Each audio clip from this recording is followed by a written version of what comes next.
revival. Bakit po karaniwan, kahit na mga matatagal na po mga Kristiyano, hindi po sila magpagbangon. Hindi nila maibangon yung espiritu nila, hindi nila maipalakas muli yung espiritu nila. Alam niyo po kung ano po yung pinaka-problema po dito. Marami po mga sakay sa buhay po espiritu po natin na yun po yung dahilan kung bakit hindi po tayo mga bangon. Isa na po dyan, yung pagsunod natin sa laman. Ikalawa, yung pagsunod po natin sa pamumuhay sa mundo. At ikatlo, yung pagtanggi ng ating espiritu pagdating sa Panginoong Jesucristo. Kaya mag-ingat po tayo dun sa mga bagay ngayon. Kasi yung po talagang pagpapalakas sa Panginoon, yan po talaga ay binibigyan po talaga ng karampatang panahon at pagsusumika para lumakas po yung espiritu mo. Ngayon, kung lagi ka lang nakakulong sa bahay mo, lagi ka lang halimbawa na naghahanap buhay, nagtatrabaho, nag-aaral, at hindi mo na pinapansin yung mga bagay sa Panginoon, talagang hindi makakabangon talaga yung espiritu natin. Kaya, yun po yung nagpo-cause. Why Christians don't have revival? Okay. Tignan pa po natin yung ibang anggulo po nito. No po? Pero sa oras po nito, gusto ko po munang i-advise sa inyo kung paano po tayo magkakaroon ng revival. Maglagay ka ng interes sa mga bagay sa Panginoon. So, hindi natin makukuha yan yun sa pag-uupo lang natin yan. Na kahit na nakakapakinig ka, kung hindi mo bubuhayin mismo yung espiritu mo, wala yung pakikinig mo. Kung hindi ka magkakaroon ng kagalangan sa puso na makinig na salita ng Diyos, wala rin po natin. Kahit na nandito ko ngayon, dilat ang mata mo, nakikinig ka, maliwanag yung pandinig mo, pero hindi nag-e-enjoy yung espiritu mo, hindi pa rin mabubuhay yung iyong espiritu. Kaya na, pinaka the best way, i-enjoy mo yung mga bagay ni Kristo para na sa ganon, mabubuhay mo din yung espiritu mo na malauna na pinatay ng kaaway. Tingnan po natin, Christians talking about the revival. Ito po yung common theme. Marami po talaga pag-uusap po dito pagdating po sa pagbangon ng espiritu o pagpapanumbalik ng espiritu natin sa Panginoon. Like for example, itong mga tao po na ito, katulad po nito, God at work restoring His church to health. Ang Diyos po ang gumagawa sa kanyang iglesia para palakasin po ang magkaroon ng magandang kalusugan ang bawat isang Kristiyano. Yan po yung sabi ni Waterboard. At sabi naman po ni James Smith, never losing the wonder of it all. Yung bagay parang namangha tayo sa una at dapat until now, nandun pa rin yung kamanghaan natin sa Panginoon. Hindi ba yung parang we're getting ignored everything in the Lord, we're getting ignored the words of God, we're getting ignored yung mga bagay na inilalagay sa puso natin ng Panginoon. Kaya hindi po nabubuhay yung espiritu natin dahil ayaw na po natin tanggapin yung mga bagay na yun. At sabi naman po ni Charles Finney, returning to the first love. Yan. Kapag halimbawa, lumilipas na, naglalaho na yung pag-ibig mo sa Panginoon, balik ka na doon sa unang pag-ibig mo sa Lord. Kasi ang tao po, marami po talagang iniibig yan. Kaya nga tawag po ng Diyos sa mga taong hindi lumalapit at walang closeness sa Kanya. Ang tawag niya yan is adulterous generation. Mga taksil. Kaya nga, yun ang tawag po ng Panginoon yan. Kasi marami pong iniibig ang tao. Iniibig nila ang salapi, iniibig nila ang kayamanan ng mundo, iniibig nila ang kanilang mga titulo, iniibig nila yung mga bagay sa mundo, iniibig nila yung pamumuhay sa mundo. Kaya ang natitirang pag-ibig sa Lord, lumiliit na lang. Namumunti na lang. Kaya yun yung tendency at impact sa buhay natin kung bakit namamatay yung espiritu ni Kristo sa buhay natin. Na dati inlove ka sa Panginoon, bigla na lang naglalaho yung pag-ibig mo yun. Like for example, ngayon, nandiyan pa yung pag-ibig nyo sa Lord? Nandiyan pa yung espiritu nyo sa Lord? Nandiyan pa yung magalangan nyo sa Lord? Nandiyan pa yung feelings mo sa Lord? Kasi alam niyo po, para mabuhay yung espiritu mo, kailangan nandun yung galak mo. Sa pagtanggap, sa pakikinig, at sa paggawa, sa pagpupuri, sa panalangin, sa pag-awit, lahat yung nilalagyan mo ng galak sa puso. At alam niyo po ba, hindi mare-revive ang espiritu ng isang tao kung ikaw po ay nanlalata o nangihina. Tingnan niyo, pansinin niyo, kapag ang isang tao mahina, ano po yung makikita mo sa kanya? Nananamlay, malata, di ba? Mahina, nanlalambot. Yun po yung karakter ng isang tao na patay o may sakit, may karamdaman yung kanyang katawan. Ganoon din po sa espiritu. na kapag tayo po ay kailangan na dating mag-revive, kailangan po na in-exercise natin yung mga bagay na kailangan magpalakas po sa atin. Like for example, ano kailangan natin gawin? Kailangan, unang-una, basic things that we need to learn to revive our spirit is to have joy. Amen. Yung kailangan magkaroon tayo ng kagalakan sa puso natin. Kaya nga, ako hindi ako sangayon na revive na yung espiritu nyo dahil sa itsura pa lang, hindi mo na mababanaag yung kagalakan sa puso. Sige, tignan mo ulit yung katabi mo. Di ba? Kung isa lang iniisip na agad, kung paano matatapos agad yung gawain eh. Paulit-ulit. Kung paano niya maisusulong yung kanyang antok. Kung paano niya mapipigil o mapapabilis yung oras para matapos na lahat. Yun po ang ginawain po ng isang tao ang revive spirit. Yung gusto niya, kapit na agad yung bagay na gagawin niya kay Kristo. Kasi wala naman doon talaga yung kagalakan niya eh. Wala naman doon yung kanyang kaligayahan. Wala doon yung puso niya. Wala doon yung isipan niya. Kaya ang tendency niya, maghihina yan, manlalatayan, mawawala ng gana yan, mababagod yan. Kaya alam niyo po ba, ang church po talaga na on fire, makikita mo sa itsura pa lang nila, sa mukha pa lang nila, mapapanaag mo na yung kanaknakan sa puso. Kaya sabi ko ulit ngayon. Oh, on fire ba yan? So sa tingin ko, hindi on fire eh. Parang sinusulog na sa impyerno eh.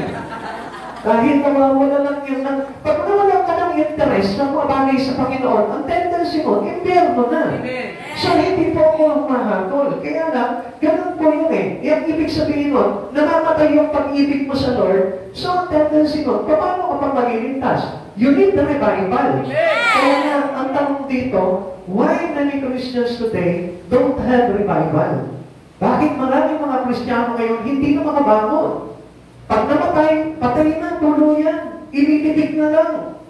Pagka nawala ng dana, mawawala na, manghihina na, tuluyan na mawawala talaga sa Panginoon. Kaya nga ito po yung pinag-uusapan din po sa mga Kristiyano eh. Now, kung titignan po natin, ano po bang kailangan ng isang tao na nagre-revive? Okay, tignan po natin yan. The growth and the state of the churches. Tignan natin yung kalagayan ng church po ngayon, kalagayan ng bawat individual, ng mga Kristiyano, at itugma po natin o iugnay natin sa tagtuyot na nangyari po dito sa kapanahunan po nito ni Elias na kung saan dumating po sa kanila yung tagtuyot at hindi po sila dinatnan ng ulan. Okay, tignan po natin. The throne of Israel. Ito po yung nangyari po. Nagkaroon po ng tagtuyo sa Israel na kung saan nag-post po sa kanila talaga ng tagutong at marami po yung mga nasalanta, marami mga hayop, mga tao, ang talagang nagdusa po nito. Kaya nga, ano po yung nagiging symbolic po nito pagdating po sa atin bilang mga Kristiyano. Dry weather and the symbolic picture of the churches. Tingnan po natin ano po. Pag sinabi kasing tagtuyo, ang ibig sabihin niyan, yung pagkamatay ng espiritu natin, ibig sabihin na tutuyo yung espiritu natin. Like kaya nga ako, talagang ina-aware po kayo, kapag tungin ka sa church, ang ibig sabihin niya, nandun ka sa truth. Nandun ka sa dryness in the spirit. Kapag wala kang gana at hindi ka nagagalak pagdating sa mga bagay sa Panginoon, ang ibig sabihin po niya, nandun ka sa tagtuyo. Ibig sabihin po niya, namamatay yung espiritu natin. Truth means dying in spirit. Amen. So kaya nga tingnan po natin itong symbolic things na ito pagdating po sa atin. Water as a symbol of revival means kailangan natin ng refreshing. So, kung papasingin po natin, ang tubig na mahalaga po sa atin yan. Kapag halimbawa, bumiyahe ka, naglakad ka na mahabang lakarin, pagkatapos ito, mahihimit ang panahon, ang hanap mo agad tubig. Amen. To quench our thirst, we need water. Amen. To refresh our body, to refresh our feelings, kailangan po na talagang kailangan natin ng tubig. Amen. So, imagine that, ganoon din po sa espiritu natin. Okay, pansinin mo ulit muna yung katabi mo, sabihin mo sa kanya, usapan natin dito, buhayan ng espiritu, kaya dapat buhay po kayo. Amen? Amen! Ngayon, kung amen ka lang dyan, at saka ka lang halimbawa, sorry katabato sa langit, wag po kayo magkakalit, saka ka lang titilan, kapag pina-amen, malabo po yun. Hindi mababuhay po yung espiritu natin yan. Kaya sanayin nyo, practice nyo. Kung kailangan yung hawakan yung talugat nyo para hindi sumara, gawin po natin. Kasi mahalaga ito. Kasi hindi mababuhay yung espiritu natin kung hindi po talaga natin ipopokus yung ating damdamin, yung ating simpatya sa mga bagay sa Panginoon. Sapagkat isang bagay po ito, kaya natutuyo yung espiritu ng isang tao kasi hindi nadidiligan. Amen? Imagine na ang isang lupain, kapag hindi mo nadiligan ng ulan yan, natutuyo yan. At ang tendency niya, makikita mo, parang nagbibitak-bitak. Di ba yung lupa? Dahil sa sobrang tigang ng lupa, nagbibitak-bitak yan. At ganyan din po ang itsura po ng isang tao patay sa espiritu, mukhang bitak-bitak. Di ba? Tignan mo yung itsura ng katabi mo ngayon. Pag ang itsura niya bitak-bitak, ang ibig sabihin po niya, patay ang espiritu niya. So ito po, wala pong halong biro po ito. Kasi makikita mo talaga maging sa aura po ng isang tao, kapag buhay ang espiritu niya, makita mo maniwala sa itsura niya. O tignan mo ulit yung katabi mo. O, pagpupungas-pungas sa mata niya, ha? At kapag halimbawa parang makikita mo na parang ang tablay-tablay ng itsura niya, ibig sabihin niya, assuredly na talagang patay ang espiritu niya. Kasi sino po ba na buhay ang espiritu na kapag nakikinig ng salita ng Diyos, hindi lumulukso ang kanyang espiritu. Yun yung unang-unang ganap na dapat na meron tayo. Na kapag nakapakinig ka ng salita ng Diyos, unang-unang lulukso niya yung espiritu ni Jesucristo na nandito sa kalooban mo. Kaya ang tendency po niya, makikita mo lumiliwanag yung itsura ng mukha, hindi nagdidilim. Di ba? Buti nga po sana, pag nagdilim, uulan. Kaso pag nagdilim, nawawala. Di ba? We are praying for the rain. We are praying for the water. Kaya napakahalaga po talaga na dumating po sa atin ito. Okay, titignan po natin. Ang sabi po dito, okay, waters as a symbol of revival, refreshing. Sabi po ng awit 143 verse 6, ako'y tumadalangin na taas ang kamay. Parang tuyong lupa ang diwa kong uhaw. So kita niyo po yan ha, nagpe-pray lang yan, nakataas ang kamay. Samantalang marami po sa atin, hindi niyo po ba nai-imagine, nag-worship na sa Lord, ayaw pang itaas yung kamay. So ibig sabihin, there is a symbol of what? Growth. There is a symbol of dying in spirit. Kasi hindi mo na ma-enjoy yung ginagawa eh. Kaya nga dapat pag nag-worship tayo, joyful, nandun yung kagalakan mo. Solid, nandun yung feelings mo. Nandun yung sarap ng damdamin mo na ipinararamdam mo sa Panginoon. Hindi, paano mararamdaman ng Lord yan? Yung joyful, ginagawang solid. Yung solid, ginagawang morning. Amen? Hindi niyo po ba napansin nyo? Nag-worship ka joyful, pero nagiging solemn sa'yo. Yung solemn naman, at nangyayari, parang nakikipagnapay ka. So, ibig sabihin po nun, patay yung espiritu natin, kaya hindi natin ma-express yung talagang napakasarap at napakainam na pagsamba natin sa Panginoon.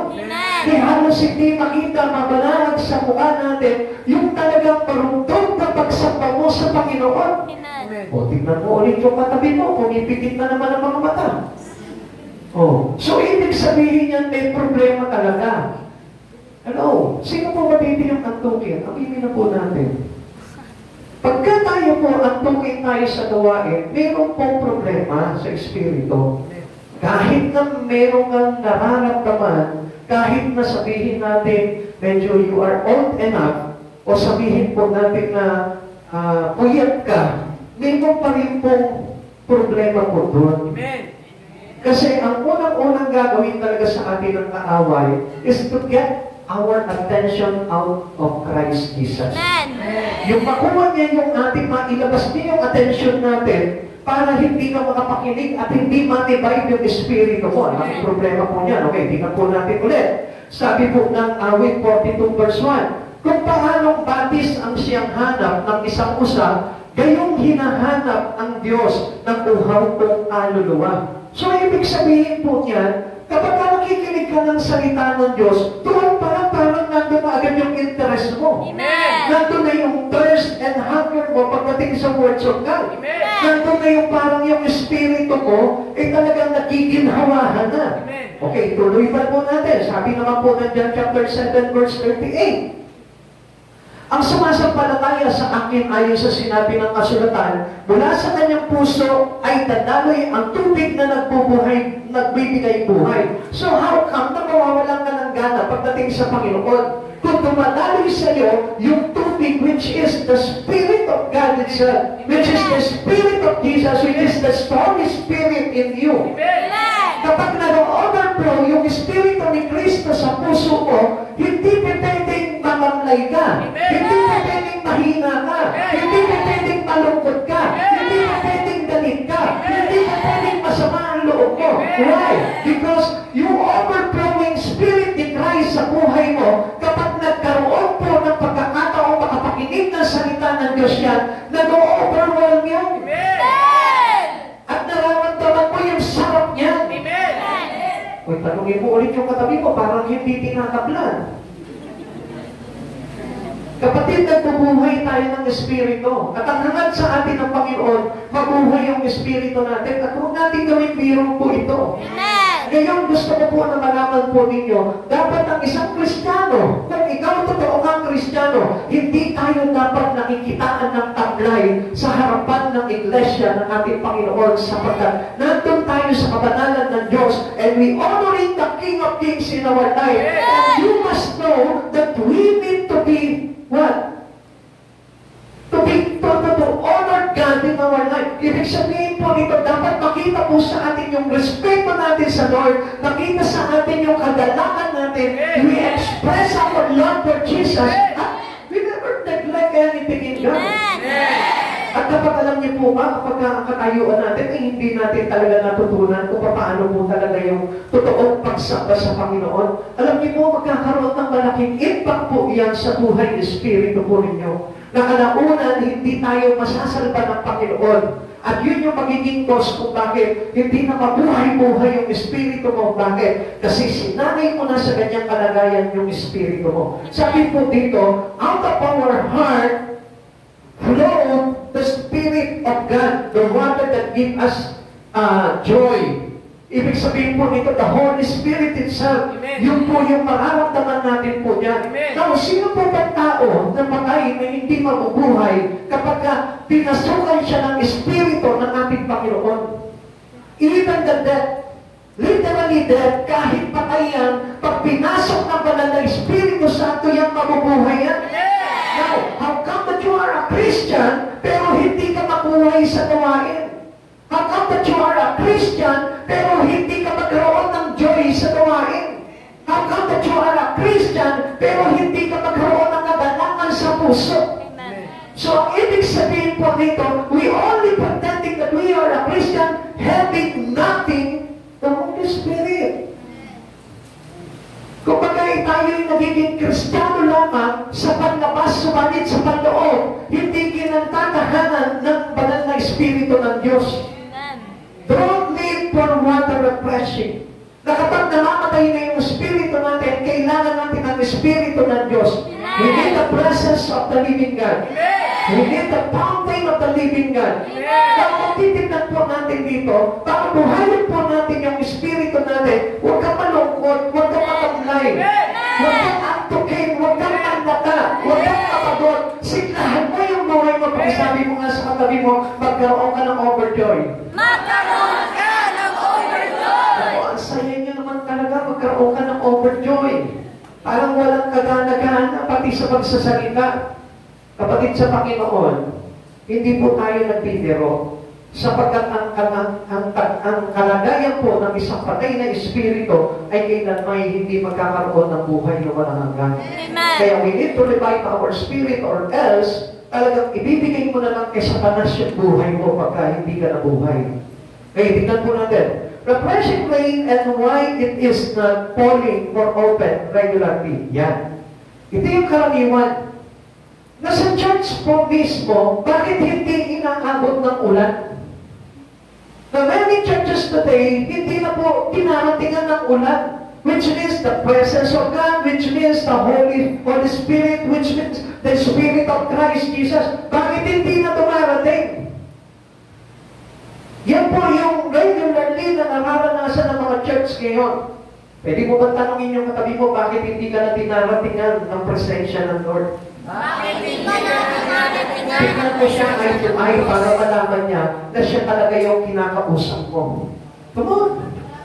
Tingnan mo siya ay kalabitin mo ba siya para talaga ma-acknowledge na siya talaga yung kinakausap mo. Tanungin mo siya, sabihin mo, bakit hindi ka na dinaratingan ng presensya ng Lord? Bakit hindi ka na dinaratingan ng presensya ng Lord? Sinabi niyo ba? Oo. Sabihin mo very clearly, mahalaga ito, sige. Sabihin mo sa kanya, clearly. Hindi clearly. Sabihin mo sa kanya, bakit hindi ka na dinaratingan ng presensya ng Lord? Bakit hindi ka na dinaratingan ng presensya ng Lord? Ito para mas maingat po talaga, no? Para mabilis. Tumayo ka dyan, lapitan mo kung sino yung gusto mong sabihan yan. No open, please. No open. Kailangan mabuhay tayo eh. My desire, our desire, the God's desire is for us to have a living hope in God. Yung magkaroon po tayo ng buhay na pag-asa pagdating sa Panginoon. Ngayon, kung nanatala yung Espiritu natin, paano kayo mabubuhay? Kasi halimbawa, nakaupo ka lang dyan, nakatulala ka, hindi ka talaga darating ng Espiritu ng Diyos. Why? Kasi hindi mo talaga, kumbaga parang hindi mo talaga wini-welcome sa puso mo ang Espiritu ng Lord eh. So the presence of God cannot be revealed. Kaya ngayon, sa oras na ito, inuutusan tayo ng Panginoon, tumayo ka dyan, lapitan mo kung sino yung gusto mo lapitan, at sabihin mo sa Kanya, gusto mo ba na datingan ka ng presensya ng Lord? Yung mga takot na espiritu, yung mga duwag na espiritu, yan po yung mga espiritong patay. They are under dryness, under drought. Take it seriously. Seryosohin mo.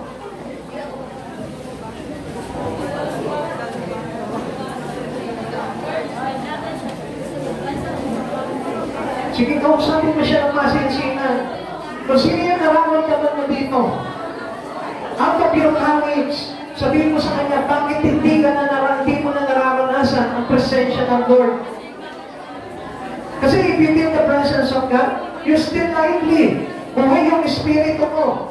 At hindi mamamatay yung Espiritu mo at mananatili yung kagalakan mo at mananatili ka mag-init pagdating sa ating Panginoong Jesucristo. Sige, kahit isa lang ang lapitan mo. Basta kung sino yung napipintuan mo na gusto mo mabuhay yung kanyang Espiritu, lapitan mo, sabihin mo sa kanya, hangad ko na mabuhay ang Espiritu mo.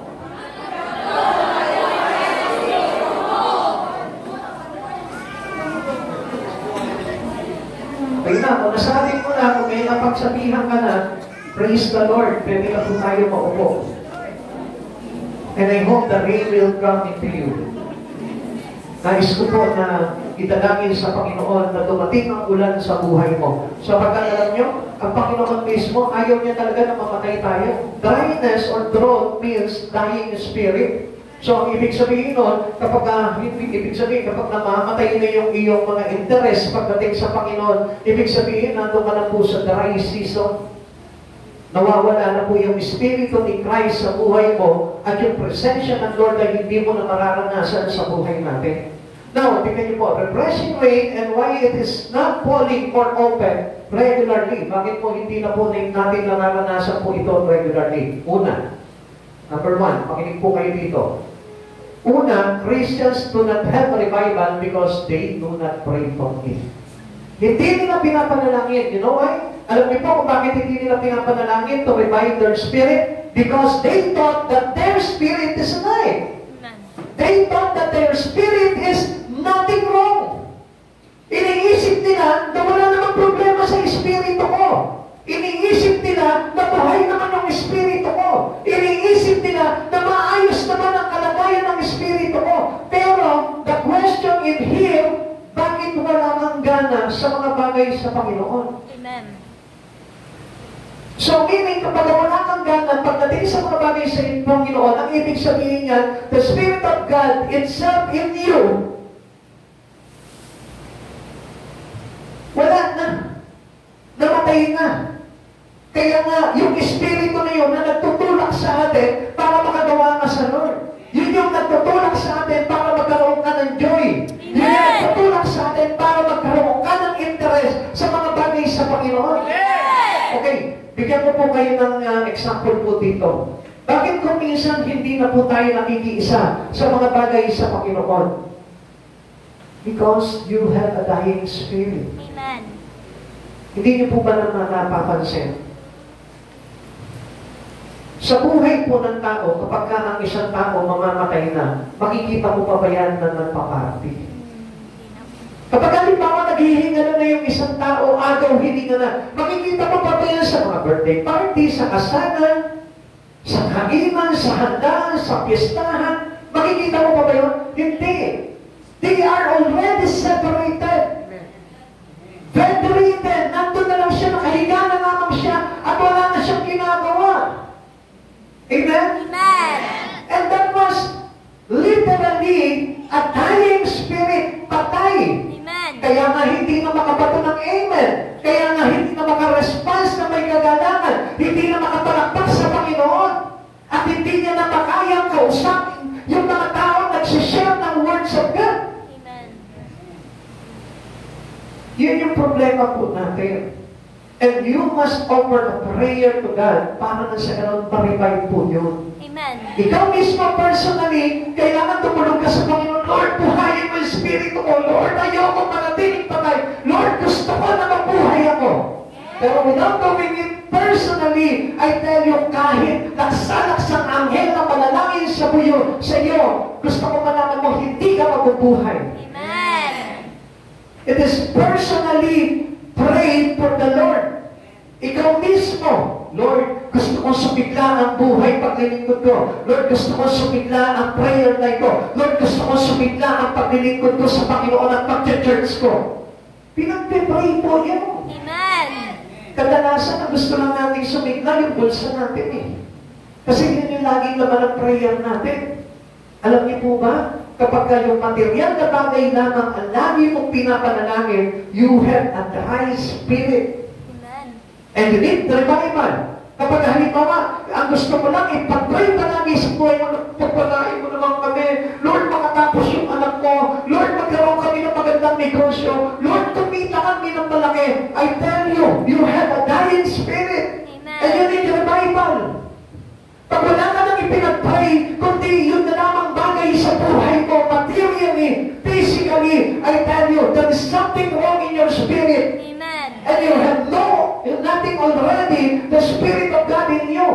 Sapagkat alam niyo po ba, na unang-unang dapat ipinapanalangin natin, yung Espiritu ni Jesu Cristo na manatili sa buhay po natin because we having an important things to have eternal life. At wala po yung eternal life na yun kung wala yung Espiritu ni Jesus. Amen. And we need that prayer daily. Minsan nakikita natin, kapag halimbawa, naghihina ka na, nananamlay ka na sa Panginoon, kailan mo pa maisipang manalangin? Kaya nga po minsan, alam niyo, humihingi tayo ng panalangin eh. Pero alam niyo po, napansin ko po ngayon, marami po sa mga church ngayon, marami po sa mga Kristiyano ngayon, ni ayaw na makipag-usap sa mga counselor nila. Ayaw na makipag-usap sa mga advisor nila, spiritual advisor. Ayaw na po nila makipag-usap. Iniiwasa nila, kumbaga parang ayaw nila na maging nakikita. Bakit? Kasi patay yung espiritu nila at hindi makarelate yung espiritu nila.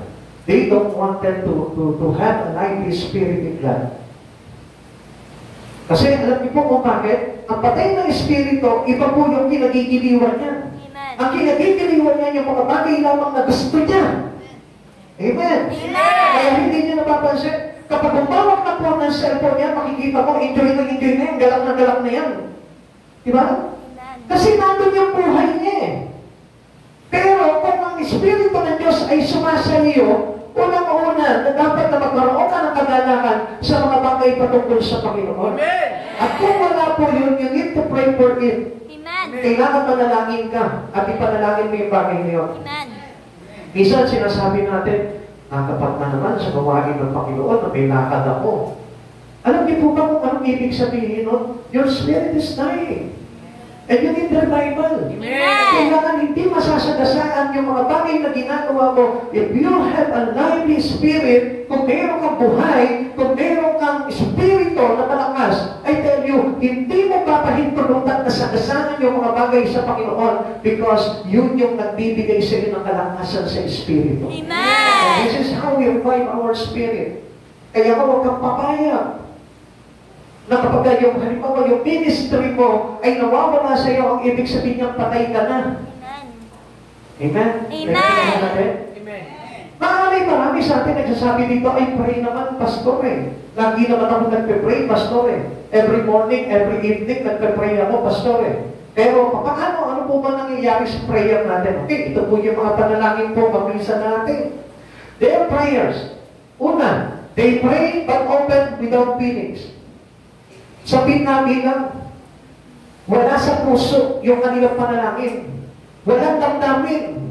Wala yung feelings na kung saan nararamdaman ng Lord na may pag-ibig ka sa Kanya. Wala yung feelings na talagang nagsisisi ka sa mga kasalanan na gawa mo.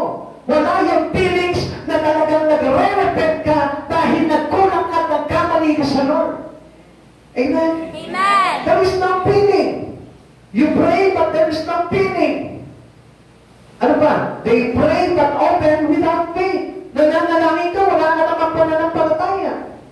Nananalangin ka sa Diyos, pero ikaw yung kumontradict sa panalangin mo. Pero ikaw yung hindi unang-unang naniniwala na kayang gawin sa iyo ng Diyos ibang bagay na pinapanalangin mo. Kaya patay ang Espiritu. They pray but open. Their prayers are very formal. Formal lang, ibig sabihin, parang yun na lang yung laging sinasambit mo. Nakasanayan mo na, na-practice mo na, Lord.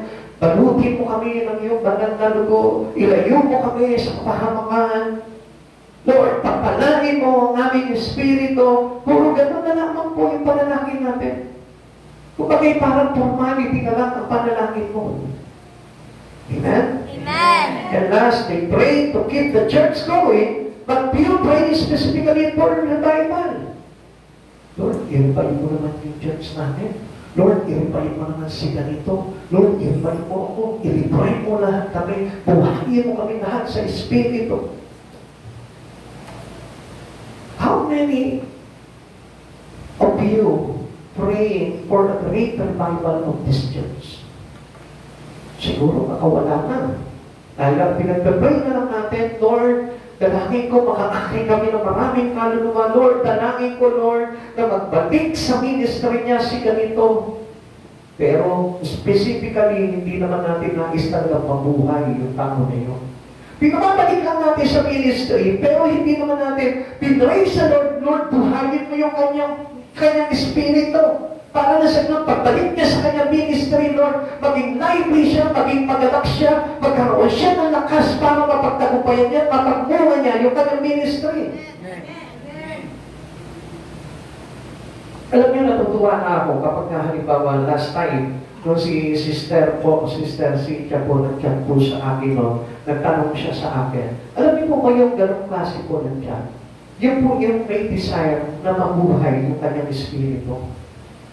Kapag ikaw po mismo, you're seeking for great things to revive or to reveal something to enhance your spirit, napakaganda pong sinyales po yun. At huwag na huwag niyo pong titigilan yung mga bagay niyon sapagkat yun naman po talaga ang kailangan natin. We acknowledge our leaders, our pastor, kung ano na po ba yung nangyayari nagaganap sa espiritu po natin. Pero alam nyo, napapansin ko po, marami dito na ayaw na po talaga nila makapag-usap sa pastor nila. Ayaw na nila makapag-usap sa mga nag-a-advise sa kanila. At alam nyo kung anong sign po nyo? There is no interest about God. There is no interest about Jesus. Because they have dying spirit. Patay yung espiritu nila. Alam nyo, nakakatakot po yung gano'n. Kasi kapag tayo inabot po sa ganong kalagayan na parang wala na tayong interes sa mga bagay sa Panginoon, wala ka ng interes sa words of God, wala ka ng interes na mabago yung buhay mo, wala ka ng interes na maglingkod sa Panginoon, nakakatakot yun sapagkat directly ang buhay natin ay patungo na sa pahamakan. And one step ahead, balik ka na naman doon sa dati mong katauhan. Yun ang kalagayan po. Amen? Amen. Kaya nga po, maswerte po tayo, mapalad po tayo, we're very lucky. Dahil tayo po mismo, nandun pa rin tayo sa piling ng ating Panginoon. Amen. Faith-filled revival praying brings revival. Yung panalangin po ng punong-puno ng pananampalataya ay naglalagay sa isang tao ng pagkabuhay. Amen. Amen? Amen. Ito paano mabubuhay ang isang tao sa kanyang espiritu kung manalangin, Lord, dalangin mo, lulingatan mo, pagpalain mo, dagdagan mo yung pera namin. Paano ka magkakaroon ng revival? Iiyak mo sa Panginoon pag nakikita mo parang nawawalan ka na ng gana sa Lord. Kapag halimbawa nakikita mo, inip ka na sa gawain ng Panginoon, ipag-pray mo sa Lord, iiyak mo ng todo sa Panginoon. Amen. At kapag wala ka ng interes sa mga bagay sa Panginoon, wala kang interes na mag-pray, wala ka ng interes na makinig ng salita ng Diyos, wala ka ng interes sa ministry mo, wala ka ng interes sa mga bagay na may kaugnayan kay Kristo, dapat yung mag-pray ka na, umiyak ka na sa Panginoon. Amen. Cry out for the Lord. Amen. Kailangan na marundunan ng ipadama sa Panginoon na nagbabalik loob ka sa Kanya at binubuhay mo muli yung ugnayan mo kay Kristo. Amen. Pero alam nyo, ang problema po natin ngayon, sa karamihan po ngayon, wala na silang pakialam kahit mamatay yung espiritu nila. Wala na silang pakialam kahit hindi na sila makapag-church, kahit hindi na sila makapag-pray, kahit wala na po mga nag-revive sa espiritu nila, okay na po yun. Basta para sa kanila, ang buhay tuloy-tuloy lang. Pero alam niyo po ba, paano magpapatuloy ang buhay ng tao kung wala si Kristo? Ibig sabihin, may hangganan ang buhay mo kung wala si Kristo. So, hindi magtutuloy ang buhay ng isang tao kung wala si Kristo. Kaya nga, alam niyo po, yung mga tumatalikod kay Jesu Kristo, ang buhay ng ganong klaseng tao ay mayroong tuldok. Amen? Amen. Tinutuldukan na nila yung buhay nila sapagkat alam nila na ang buhay ng wala kay Kristo ay may hangganan. Subalit ang buhay na mayroong Jesu Kristo ay magpapatuloy hanggang sa buhay na walang hanggan at hindi po ito mapuputol. Amen. Kapatid sa Panginoon, tignan mo yung katabi mo. O, ikaw na mismo, tignan mo yung kalagayan mo. Kung tinuldukan mo na ba yung iyong buhay, o pagpapatuloy mo pa rin yung buhay na walang hanggan na hinahangad natin sa ating Panginoon. Then pray for it. Hindi tayo magkakaroon ng buhay na walang hanggan kung wala po tayong revival. Amen. Sapagkat kung mananatili po tayong patay, hindi natin makikita ang katotohanan at liwanag ni Kristo kung patay ang Espiritu natin. Sapagkat sa mga buhay lamang ng Espiritu ang nakakaunawa ng mga bagay na maglalagay sa Kanya sa buhay na walang hanggan. Amen. Sabi po dito, faith-filled revival praying brings revival. Yun po yung palakas na makapagbuhay ng Espiritu. Yung punong-puno ng pananampalataya. Yung nagsasabi sa iyo na tao, na kapatid mo sa Panginoon, na nagsasabi sa iyo, sige, magpatuloy ka sa Panginoon. Sige, i-bring up mo yung Espiritu mo sa Lord. Sige, magbigay ka pa rin ng Panginoon, ng panahon sa Panginoon. Yun yung mga punong-puno ng pananampalataya. Na hindi ka pinipigilan at hindi ka dinidiscourage para na sa ganon, mabuhay mo din yung espiritu mo. Pero kung isa, di ba nagiging baliktad na? Kung isa, nakakala po natin eh, dinidiscourage na tayo. Pero ang hindi natin alam, yung pala yung binubuhay pala ang espiritu natin. Kung hindi na po natin yung sinabi po sa Isaiah 57 verse 15, ako ang kataas-taasan at banal na Diyos, ang Diyos na walang hanggan, matataas at banal na lugar ang aking tahanan, sa mababang loob at nagsisisi, ako ay sasama aking ibabalik ang pagtitiwala nila at pag-asa. Kapatid sa Panginoon, ang revival para ay kailangan consist with your humbleness. Amen? Amen. Kung gusto mo pala talaga ng revival o pagbabalik ng iyong lakas pagdating sa Panginoon, kailangan po pala unang-una magkaroon ka ng pananampalataya. Amen. A faith-filled Yung punong-puno ng pananampalataya, bring us into humbleness. Kapag isang tao talaga, buhay ang pananampalataya, naglalagay pala yan sa kanya, sa kababaan ng loob, sa harapan ng ating Panginoon. At yun naman po ang pagiging humble natin sa ating Panginoon, pag nakita ng Diyos po yan, Jesus bring us to trust and hope in the things in Him. So, ibig sabihin, yun yung maglalagay sa atin ng pagtitiwala at pag-asa para tayo po'y magkaroon ng buhay na walang hanggan. Kaya ano sabi niya po dito, sa bababang loob at nagsisisi, ako ay sasama. The presence of God will be on us. To whom? To the person who has humble heart. To the person who has repentant heart. Kaya nga, ang totoo nagsisisi sa kanilang kasalanan, mayroong kababaan ng loob. At yung may kababaan loob na nagsisisi sa kanilang mga bagay na nagawa laban sa Panginoon, anong gagawin ng Lord? Sasamahan niya aking ibabalik ang pagtitiwala nila at pag-asa. Hindi ka mawawala ng pag-asa, hindi ka mawawala ng tiwala, at hindi maglalaho yung pag-asa mo sa Panginoon, sapagkat yung tiwala ng isang tao mayroong punong-puno ng pananampalataya sa Diyos, kailan ay hindi mawawala. Kaya po natin, kaya ako mapapansin po natin kapag nagka-problema ka na, anong unang mangyayari sa'yo? Mawawalan ka ng tiwala sa Panginoon. Instead of showing your humbleness sa Panginoon, kapag puno ka ng problema, kapag puno ka ng trials, dapat you must humble yourself before the Lord at makita mo, pagbalik loob ka sa Panginoon, makikita mo, ang Diyos ibabalik sa iyo yung pagtitiwala mo at yung pag-asa mo ay makakamtan mo pagdating ng araw sa Panginoong Jesus. Amen. Ito po yung mayroong nagbubuhay ng Espiritu natin. Pero ang hindi nagbubuhay ng Espiritu niya, kailan may hindi yan magpapakumbaba sa Lord at hindi magsisisi yan sa kanyang mga pagkakasala dahil tiwala siya na hindi naman namamatay yung kanyang Espiritu.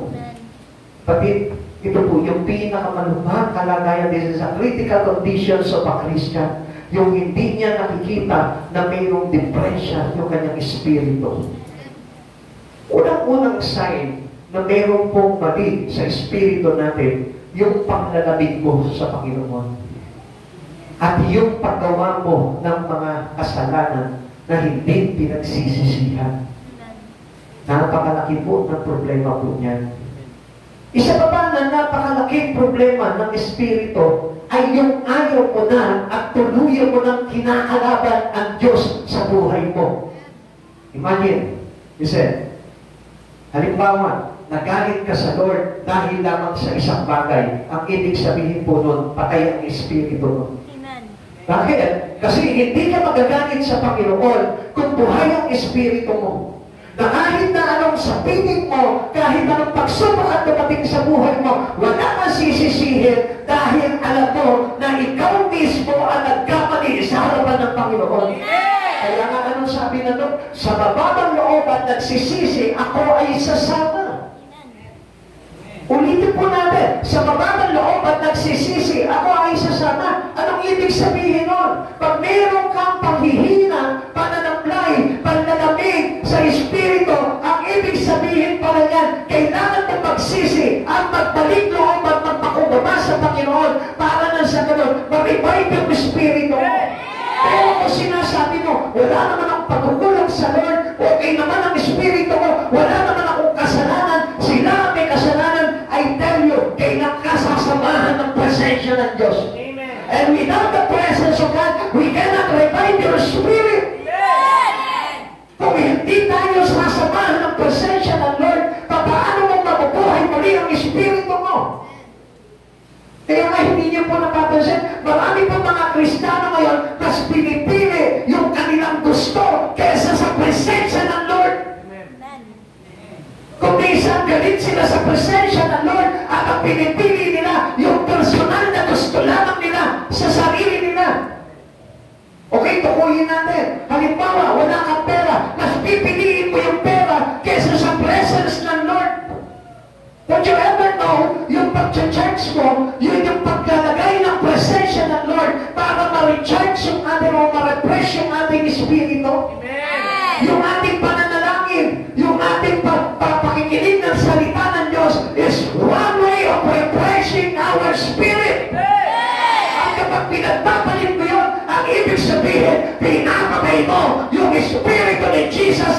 nakakaloob sa'yo. And how can we revive your spirit without having the presence of God? Minsan na, sinasarahan na natin yung tenga natin para lang hindi ma-repress yung espiritu natin. Minsan na, directly, we assault God in our life. So, paanong paraan, Pastor? Yung nga wala ka ng respeto sa gawain ng Diyos. Yung nga pinapakita mo na wala akong pakialam, kahit na Diyos pa yan, wala akong pakialam. Soon, later, makikita mo the big curse that happened into your life. And then yung matakot ka. Kapag gano'n na ang lagayan ng espiritu mo, one thing to do that you must do in your life. Magpakumbaba ka at magsisi ka para muli ang pagsama ng Diyos ay bumalik sa iyo. Hindi ka natatakot sa oras na ito. Nakalabanin ng Diyos. Hindi ka natatakot sa oras na ito that you assault the Word of God. But later on, yan yung pinakamalaking regrets na mangyayari sa buhay mo because the curse of God will be happening to you. Amen. Alam niyo po ba, kapatid sa Panginoon, sa Old Testament, hindi ka nga pwedeng gumalaw ng hindi maayos, ng hindi nararapat kapag sumasamba ka. Hindi ka nga pwede, halimbawa, na pumasok sa templo ng Diyos na marumi ka. Pero right now, alam niyo po, dahil sa sobrang patay ng espiritu ng isang tao, anong ginagawa niya? Hindi na siya natatakot na labanan ng Diyos. If you have a lively spirit, kung meron tayong buhay na espiritu, matatakot ka na kontradikin ang espiritu ng Lord. Matatakot ka na labanan ng Diyos. Matatakot ka na i-assault ang Lord. Matatakot ka na gantihan ang Lord dahil sa kabiguan nangyari sa buhay mo because you know that God can bring you into curse. He can. Kaya niyang sumpain ang buhay mo. Akala natin puro mabiyet lang ng Panginoon, ano? Akala natin puro grace lang ang kayang ibigay ng Panginoon. Hindi. Galit ang Diyos sa mga lumalaban sa Kanya. Galit ang Diyos sa mga nagmamalaki sa Kanya. Galit ang Diyos doon sa nagpapawalan ng gana sa Kanya. Kaya nga, if I were you, habang wala pa yung mga bagay ng pangit, wala pa yung tuot ng Diyos sa iyo, magpakumbaba ka na at magsisi ka. Actually, alam niyo yung kasalanan, hindi na naman alintana ng Lord yan eh. Kasi kaya nang ipatawad ng Lord yan, pero yung iyong paglaban directly, you assault the Spirit of God, you assault the Word of God, I tell you, merong kalakip na sumpayan sa buhay ng isang tao. Ngayon, tingnan niyo po mga kapatid sa Panginoon. Marahil hindi tayo natatakot na labanan yung aral ng Diyos. Hindi tayo natatakot na kahit na parang nai-insulto mo na ang gawain ng Panginoon, wala ka ng respeto sa gawain ng Panginoon. Mark my word. Pag hindi ka nagbago, pag hindi ka nagpakumbaba, nagsisi sa mga pagkakasala mo na ginagawa mong paglaban sa Diyos, isang araw, darating ka na mabigat na pagsubok sa buhay. Mark my word. Walang aligtas po dyan. Sapagkat walang sino man ang nakalaban sa Diyos. Amen. Kaya nga sa oras na ito, gusto ko na malaman mo kung meron kang paglaban sa espiritu mo sa Panginoon, pag-revive ka na habang hindi dumarating sa iyo ang poot ng Diyos. Amen. Mark my word. Ako po'y nagbibigay po ko ng babala sa mga tao po ngayon. Kayo mga nandito ngayon, bibigyan ko kayo ng babala. Huwag kayong lalaban sa Diyos. Huwag yung batastusin ang gawain ng Diyos. Kung makagawa ka man ng pagkakasala sa harapan ng Diyos, magpakumbaba ka at magsisi at ipanalangin mo sa Panginoon na patawarin ka. Pero kung patuloy ka magmamatigas, gusto ko malaman mo, isang araw, tandaan mo ang sinasabi kong ito sa harapan na ito, pagsisisihan mo lahat yung pagbabastos na ginagawa mo sa harapan ng Diyos.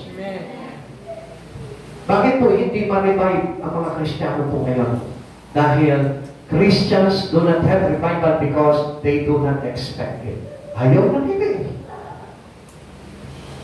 Dahil wala na sa kanila eh. Ayaw na nila na expectin na mabuhay pa yung kanilang espiritu. Okay na sa akin to, di bali na kahit wala akong ugnayan sa church ko. Okay na ito kahit na wala na akong ginagawa sa church ko. Okay na ito kahit hindi na ako nagpapray. Mga kapatid sa Panginoon, you must have a fear in God. Amen. Sapagkat yung pagkatakot sa Diyos ay panimula ng panibagong kaunawaan, kahulugan. Ang sabi po dito, tingnan niyo po yan ha, sabi po dito ni Elijah, go up now and look towards the sea. Ano po ba ibig sabihin po nito? Raise your spirit up and look persistently for the water. Amen. Ano yung tinutukoy ng water po doon? The presence of God, the Holy Spirit. Amen. Na kung nakikita mo na sa panahon na ito, dry ka na, hanapin mo na ang Panginoon. Amen. Magbabad ka na into the great presence of God. At alam niyo po ba, ang tendency, hindi naman po dapat tayo humihiwalay sa Lord eh. We cannot separate our life into God. We cannot separate our spirit to the Spirit of God. Kasi ang tendency noon, pagka mahina ka na, lumayo ka pa sa Panginoon, matutuluyan ka, mamatay ang espiritu mo. Amen? Amen. Patakin niyo po ito mga kapatid sa Panginoon. Ikaw ba naman, lalayo ka sa Panginoon dahil lamang po sa walang kwentang dahilan. Imagine that. If you are not being deceived by Satan, alam niyo, kaya po tayo nagkakaganon, kaya naman yung espiritu natin. Bakit? Kasi nadadaya tayo ni Satanas. Pinipilit natin yung gusto natin dito sa isipan natin, pero hindi natin nakikita yung gustong mangyari ng Diyos sa buhay po natin. Minsan, nakala natin, alam na natin lahat ng bagay eh. Kaya nga kung minsan, alam nyo, hindi na tayo nag-expect ng revival. Bakit? Kasi ang akala nga natin sa sarili natin, we are strong. We are still brave. We have a courage. We have a strength. Pero ang totoo po nun, wala na pala. Patay na pala. Kasi kapag hindi tayo nagpapasakop under the presence of the Holy God, ang ibig sabihin po niya, patay na yung espiritu mo. Amen. Kapatid, ano sabi po dito ni Elijah? Sabi niya, go up now and look toward the sea. Tignan mo ulit. Sabi niya, wala pang ulan. Hindi pa makita ang ulan. Wala pa ako nakikita ang ulan. Kaya anong ibig sabihin po dito? You must raise your spirit to sow a clouds consisting of waters. Alam mo, hindi mo makikita yung tubig. Kaya nagkapalan na ulam yung nakita po ni Elias. Imagine, yung pong hand size of cloud na nakita po ni Elijah, nito po si Elias, ay sapat na para bumuhos ng todo ang ulan. Ano ibig sabihin dito? Kung malaki ang espiritu mo sa Panginoon, hindi ka maaapektuhan ng problema sa buhay mo at tuluyang mamamatay yung espiritu. Ang problema kasi ganito wala kang faith Kaya nga sabi po ni Elijah po dito, doon sa kanyang inutusan, sabi niya, go up now and look toward the sea. Tignan niyo mga kapatid sa Panginoon, ang ibig sabihin po nito, go up, meaning raise your spirit, lift your spirit unto God. Pag nakikita mo nang hihina na yung espiritu mo, iangat mo yung espiritu mo para hindi ka maapektuhan ng pagkamatay. Hindi. Patay na yung espiritu mo, tinutulugan mo pa ang Lord. Patay na yung espiritu mo, ayaw mo pang gumawa sa Panginoon. Naghihingalo na yung espiritu mo, ayaw mo pang kumain sa Panginoon. So how come that I will revive yung espiritu mo without expecting these things in you?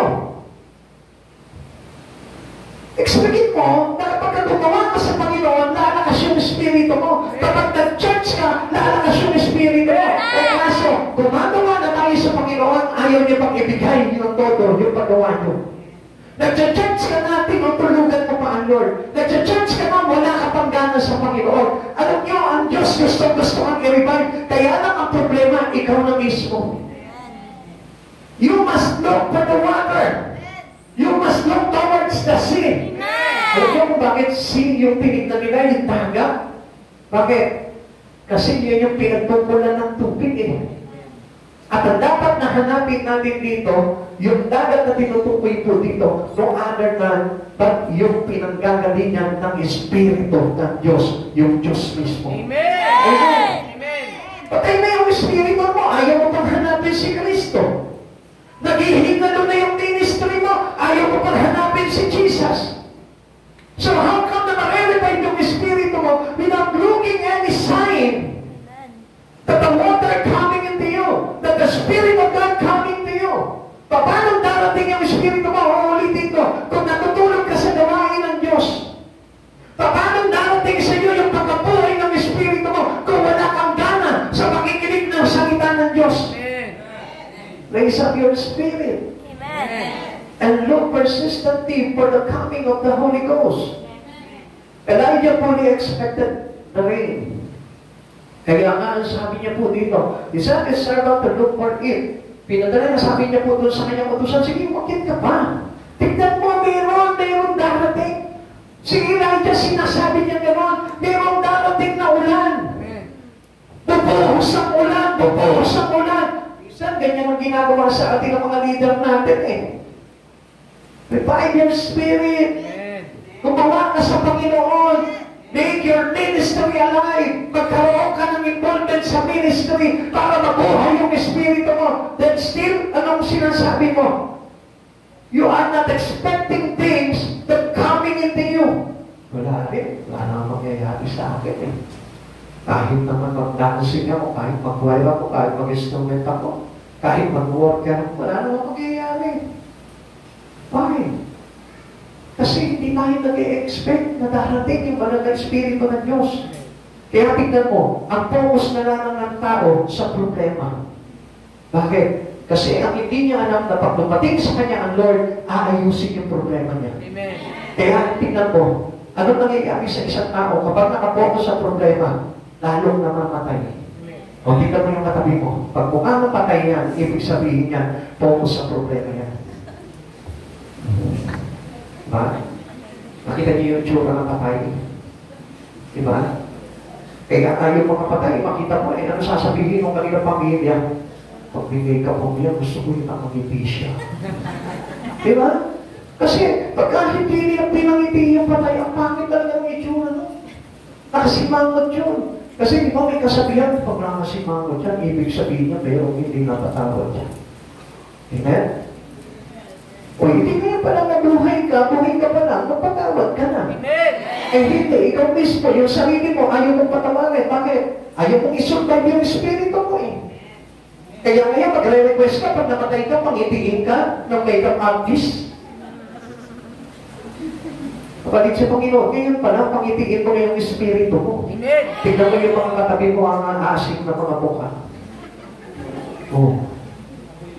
Alam niyo, yung mga tao na ganyan, walang pagpapatawad sa puso yan kapag hindi marunong umiti yan. Oh. Bakit? Kasi puno ng galit sa puso yan. Bakit? Kasi binigo niyo sila eh. Alam niyo, ang totoo niyan, hindi naman ang tao bumigo sa iyo eh. Ang Diyos ang bumigo sa iyo kasi nagkulang ka na sa Kanya. Amen. Kasi ang tao, sino ba ang tao para biguhin ka? Wala namang kapangyarihan ng tao para biguhin ka eh. Amen. Baka nga mas magaling ka pa doon sa tao na yun, sinasabi mo, bumigo sa iyo eh. Pero ang totoo niyan, ang Diyos ang hindi nagpahintulad dahil nakikita niya na labis na tulad na yung ginagawa mo. Amen? Amen. Hindi kayo naniniwala doon, ano? Tandaan niyo, lahat ng bagay na nangyayari sa buhay natin, yan ay dahil sa kagagawa na rin at sa hindi natin. Amen? Kaya huwag mong sisisihin yung iba. Wala na akong tiwala dyan kasi sa tao yan eh. Walang kwentang tao yan eh. I tell you, malikat yan. Mas masama ka pa doon sa sinabihan mo na masama. Bakit? Kasi pinulaan ko siya, ibig sabihin niya, mas masama ka. Amen. Amen? Amen. Kaya nga sabi nga ng Itbulaga, walang judgmental. Bawal ang judgmental. O, kung ang Itbulaga, sinasabi yun, eh how much more ang sabi ng Lord? Huwag kang nahatol. Amen? Amen. Huwag mo sisisihin yung kapwa mo. Ang sisihin mo yung sarili mo. Dahil mayroong bagay na nakita sa buhay mo ang Panginoon na hindi talaga naging kalugod-lugod sa Lord, kaya nangyayari sa buhay mo yan. Nabigo ka doon sa pangarap mo. Dahil yan sa sarili mong sala. Nabigo ka halimbawa doon sa mga bagay na gusto mo. Dahil yan doon sa sarili mong sala. Kaya ano sabi ng Lord? Magpakumbaba ka, magsisikap at sasamahan ka ng Diyos. O sa palagay mo, kapag kasama mo ang Panginoon, mabibigo ka ba? If God is with us, who can be against us? Victory happened when Jesus came. Kaya nga, lagi natin makita po yung bagay ngayon. Kaya nga, teaching ourselves to stand in faith. Huwag kang bibitiw. Bumibitiw ka agad eh. Paano makukuha ang tagumpay? Meron ba halimbawa na ipag-boxing first ka pa? Yun mo na. Tama na. Nag-practice ka pa. Nag-train ka pa. Yung pala eh. Sa unang segundo, ikalawang segundo pa lang ng round 1, umaatawas ka na, ayaw mo na lumabang. Amen? Ganun po tayo sa road eh. Nag-uumpisa ka pa lang sa Panginoon, atras ka na agad. Kaya nga, mayroon po tayo mga lingkod ng Diyos na ginagamit po sa ating ng Panginoon para turuan ka na magpakatatag, magpakatibay at panghawakan yung buhay ng Espiritu na inilagay sa iyo ng ating Panginoon. Expect the rain.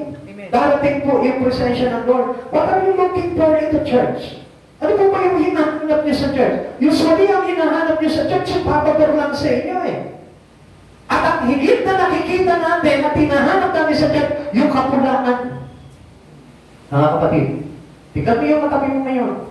Diyan na, makikita mo dyan, hindi yung kagandahan niya, kundi yung kapulaan niya. Dahil sasabihin mo dyan yung papakulang niya. Kaya kung sasabihin mo sa kanya yung pagkukulang niya, ituloy mo na rin siya, sabihin mo sa kanya yung katotohanan. Amen. Hindi yung pupulaan mo lang siya, medyo mali yung ginagawa ko. Tapos hindi mo naman sasabihin sa kanya kung ano yung dapat niyang gawin. Di ba wala rin? Ano ba talaga yung hinahanap mo sa church? Hindi ba yung presence of the Lord? Amen. Ano ba kailangan na hanapin mo? Itong tao na ito na nasaksakan ng sungit, itong tao na ito saksakan ng takot, itong tao na ito na walang pag-asa na sa buhay. Bakit hindi ka mapunta sa church na ito na ang hanapin mo yung dumating yung presensya ng Lord? Amen. Madalas hindi revival ang hinahanap natin, kundi yung gusto lang natin na mangyari sa buhay natin. Amen? Amen. Nakikilala niyo po si Naaman? Amen. Okay, tingnan po natin yung sinabi po dito ni Naaman. Ikalawang hari, kabanata 5, talata siyam hanggang 12. Nalaman nito ni Naaman, kaya sumakay siya ng kanyang karwahe at pumunta sa bahay ni Eliseo, kasama ang marami niyang kawal na nakasakay sa kabayo at mga karwahe. Ipinasabi sa kanya ni Eliseo, pumunta ka sa ilog Jordan, lumubog ka ng 7 beses. 7 times. Makikita niyo rin po ito kay Elijah, yung 7 times. Okay. Lumubog ka ng 7 beses at babalik sa dati ang iyong katawan. Gagaling ang iyong ketong. Ano sabi po dito? This is the things that the way of the Lord into you. Ito yung way, ito yung pamamaraan ng Diyos. Pero kadalasan, malimit na nangyayari, yung gusto mo lamang, yung pamamaraan mo lamang, ang gusto mo mangyari. Okay, basahin natin. Verse 11. Nang narinig ito, galit na umalis si Naaman. Wow, he frustrated. He was discouraged kasi ang expectation niya iba. Hindi yung expectation ng Lord. Expect the way of God and not the way of you. Amen. Sinabi niya, akala ko ba naman, sasalubungin niya ako, tatayo sa harapan ko, tatawagin ng Diyos niya si Yahweh, at ikukupas ang kanyang mga kamay sa tapat ng aking keto, at ako'y pagkagaligin. At bakit hindi na lang sa mga ilog ng Damasco tulad ng Abana at ng Parpar, na mas malinis kaysa sa alimang ilog sa Israel, hindi ba pwedeng doon na lang ako maligo para gumaling? Daming request, ano?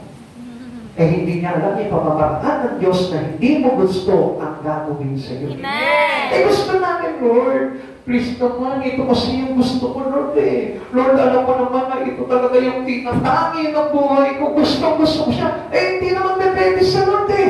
Amen. Ano magagawa mo? Nakikita ng Lord, mapapahamak ka. Anong gagawin mo? Hindi ka gagaling dun eh. Hindi ka marerevite dun eh. Ang gusto ng Lord talaga mabuhay yung espiritu mo, pero pinipilit mo yung pamamaraan mo na hindi makakabuhay ng espiritu mo. Amen. At alam niyo po, doon sa mga bagay na ayaw mo, doon ka ipapadaan ng Panginoon. Amen. At hindi doon sa bagay na gusto mo. Lord, ito ang gusto ko eh. Lord, ang gusto ko talaga, Lord, yung pagdatingkod ako sa iyo talaga, Lord, VIP na ko, Lord, gusto ko talaga yung talagang nagagawa ko talaga yung gusto ko, Lord. Di ba, hindi nyo napansin? Maraming mga kapatanan ngayon, ano gusto nila? Yung hindi sila mamawalan sa gusto nila. Pagka gusto nila gawin ito, okay, gagawin nila, pwede yun. Ayaw nila na mamawalan sila. Eh, how come na nagdarating sa iyo ang revival ng Lord? We cannot achieve the presence of God by doing things in our own. Yung sa sarili lamang po natin ang gagawin po natin, tandaan nyo, mayroong purpose, mayroong proseso, mayroong way, pamamaraan ng Diyos para palaguin ka sa Espiritu at hindi yan makukuha at makakamit dahil lamang sa kagustuhan mo. Amen. Amen? Amen. Ang tawag po doon sa buhay lang. May mga paglilingkod na sa buhay lang. Pastor, ito yung gusto ko lang gawin. Pagka inatasan ka ng pastor mo, ito yung gawin mo. Ay, pastor, pwede po ba? Ito na lang. Kasi hindi pa pwede ko, pastor. Tatama ito sa mga bagay na ginagawa ko eh. Di ba bubuhay ang Espiritu mo noon? Kasi ang Lord talaga pinatatayo ka sa mga bagay sa pagsunod sa Kanya. Hindi pa sa pagsunod sa sarili lamang. Naintindihan po natin? Amen. O ito na po yung sinabi po ni Elias doon sa kanya katulong na 7 times. Sabi niya doon, go against 7 times the blessings of expectation. You must expect to it. Ngayon, tignan niyo po gusto mo sa isang gawa mo, okay na lahat. Gusto mo sa isang gawa mo, okay na, nagtagumpay ka na. Hindi mo makakuha sa ganun yan eh. Kaya nga sabi niya, go again 7 times. Ang sabi naman ni Eliseo, kung kailangan, lumubog ka ng 7 beses. Saan? Sa maruming ilog ng Jordan. Amen? Amen. Ako, ang sabi po ni Naaman doon, bakit hindi na lang doon sa ilog ng Damasco, sa Parapang? Pinili niya yung malinis na ilog. Eh sa mataglang po may infection dito yung aking keto. Diba? Parang tayo pa yung mas nakakaalam eh. Kung sa atin, sa panahon natin, sasabihin natin, ketongin na nga ako, sa maruming tubig pa ako dito, inulubog. Eh, sino ba nagsabi sa iyo? The Lord, that He knows everything for the goodness of us. Amen. Bakit ka magdududa? Bakit ka magdadaw? Kaya marami po sa atin ngayon, even though yung mga kabataan, hindi po nila alam kung bakit po talaga tinuturuan sila ng Lord sa mga bagay ngayon. Nauuna yung kanilang doubt. Nauuna yung kanilang pagkontra. Nauuna yung pansarili nilang gusto lamang. Pastor, pag naglilingkod ako sa Panginoon, pag nag-dancing ako, Pastor, huwag mo na akong papahayuin, basta dancing lang, ha? Oh. Ano sabi ng Lord? Umayo ka 7 beses sa isang linggo. Oh. Minsan, 1 beses ka lang gagawa sa Panginoon, nagpalang ito pa sa Lord, umayo na ako, 1 beses, ha? 1 beses na tago ka pa sa lilim ng puno. Wala ka pang ginawa. Kaya nga sabi po dito, go again 7 times. Kaya nga, 7 times means daily. Amen. Amen? Amen. Pagkakuha ka sa Panginoon, daily. Amen. Hindi yung pipili ka lang ng araw kung kailan lang may gawain, doon ka lang nandun. Patay. Paano na ma-revive? Ano expected natin? Kaya maraming nagalit sa akin, mga kapatid sa Panginoon, kapag sinisigaw ko na do not be a Sunday Christian. Daming umaway sa akin yan. Eh, totoo lang naman, sabi ng Lord, go again 7 times. Sabi naman ni Eliseo, lumubog ka ng 7 beses. Kapatid sa Panginoon, para sinasabi sa atin ng Lord, kailan ka lang pupunta pag may gawain na. Eh, paano naman yung Monday? 7 times a week. Yun ang gusto ng Panginoon to revive our spirit. And then, if you go up 7 times, expect for the revival. Amen. O yung pupunta ka lang Wednesday. Sorry po sa mga Wednesday, Sunday lamang po dito. Okay, gusto ko lamang po talaga na itiretso po sa ito. Okay, masasaktan na, na sa mga bago, alam ko na hindi nyo pa naiintindihan to. Pero doon sa mga matatagal na, naku, magsisi na kayo sa kasalanan ninyo. Kung linggo lang ang kaya nyo ibigay sa Panginoon. Amen? Amen. Kasi ang sabi ng Lord, to revive our spirit, go up 7 times. Amen. Kaya nga hindi nyo nakita yung pastor nyo, makulit. Diba? Walang tigil, ano? Kahit nananahimik ka na sa bahay, binubulakog ka pa para maribay yung espiritu mo. Pero ang ginagawa natin kung minsan, okay na yun. Basta importante, nakakapag-church ako. Diba? Ipiniti mo, makangako ka pa sa pastor, sasabihin mo, yes, pastor, aatin na ako, dadalhin na ako. Tapos, pag hinanap mo ng Sunday, ng Wednesday, wala. Eh, sabi ng Lord, go again 7 times. If you want to revive your spirit, make an extra time or precious time or a quality time for the Lord. Amen. Amen? Do it repeatedly until you practice your faith. Yun ang gusto talaga ng Lord eh. Kaya nga, daily 7 times. Ang ibig sabihin nun, para maging practices na natin, lifestyle na natin yung faith natin. Para nga sa ganon, with faith, it will happen what is impossible. Yung mga bagay na hindi natin maipangyayari na sa amin po ng Panginoon yun, kung tayo po i-practices na natin sa araw-araw na buhay po natin, yung ating pananampalataya, na mayroon tayong ine-expect na masusuntungan sa ating Panginoon. Amen. Hindi natin makukuha sa isang prayer lang o sa sarili pamamaraan lang yung mga bagay na gustuhin natin. Gusto mo ma-revive yung espiritu mo? Magbigay ka ng Panginoon sa Panginoon. Amen. At yan po yung dapat po talaga, yun ang katotohanan. Whatever hinders we have, kahit na anong hadlang na sa buhay po natin. Kaya nga po tayo hinahadlangan ng kaaway. Bakit? Kasi ayaw niya na mabuhay yung espiritu natin. Kung bakit meron kayong mga asawa na ayaw kayong payagan, meron kayong mga magulang, meron kayong mga nanay, meron kayong mga tatay, na ayaw kayong payagan para makapaglingkod sa Panginoon, alam niyo kung bakit? Dahil ayaw ni Satanas na ma-revive yung espiritu nyo. Ayaw na mabuhay yung espiritu nyo. Kaya nga meron kayong cellphone na pumipigil sa inyo para maglingkod sa Lord. Kaya nga meron kayong mga activities in life na pumipigil sa inyo para hindi makapaglingkod sa Panginoon. Because Satan make us busy. Bakit? Ayaw niya mabuhay yung espiritu natin eh. Kasi ayaw niya tayo magkaroon ng kaligtasan. To make sure our salvation is to make sure that your spirit is alive.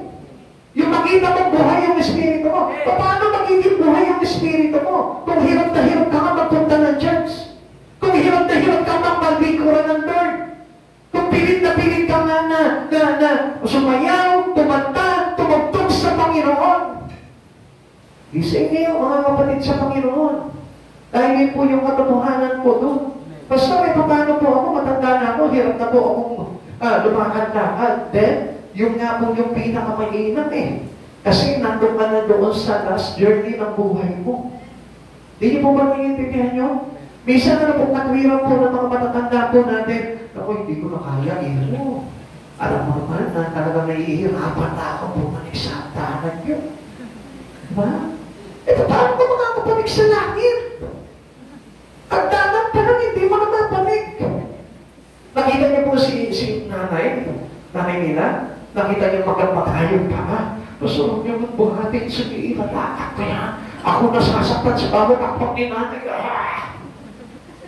Tinitingnan ko na si nanay, habang ko sa braso, nasasaktan ako, magbumahak ko eh. Nanay, bubuhatin na lang kita. Hindi, kaya ko to.